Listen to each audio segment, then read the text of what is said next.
ഇത് എൻ്റെ വീട്ടിലേക്ക് പോകാവുന്ന ഒരു റോഡാണ്. ഇതിലെ നടക്കുമ്പോൾ ഞാൻ ഓർക്കും, ചില നിലാവുള്ള രാത്രികളിൽ ഞാൻ വെറുതെ റോഡിലൂടെ ബഹുദൂരം നടക്കാറുണ്ട്. ഇപ്പോൾ കേരളത്തിൽ തിരഞ്ഞെടുപ്പിൻ്റെ സമയമാണ്. ഒരുപക്ഷെ മലയാളിക്ക് ഒരു ഉത്സവ പ്രതിച്ഛായ നൽകുന്നുണ്ട് ഈ തിരഞ്ഞെടുപ്പ് കാലം. എങ്ങും ഒരു ആഘോഷം പോലെ.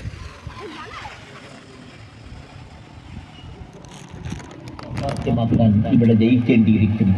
നിങ്ങളുടെ വിലയേറിയ ഓരോ വോട്ടുകളും തെങ്ങിൻ തോപ്പടയാളത്തിൽ രേഖപ്പെടുത്തി ഈ വരുന്ന ഏപ്രിൽ 9-ാം തീയതി നടക്കുന്ന നിയമസഭാ തിരഞ്ഞെടുപ്പിൽ കോതമംഗലം നിയോജക മണ്ഡലത്തിൽ നിന്നും NDAയുടെ സ്ഥാനാർത്ഥി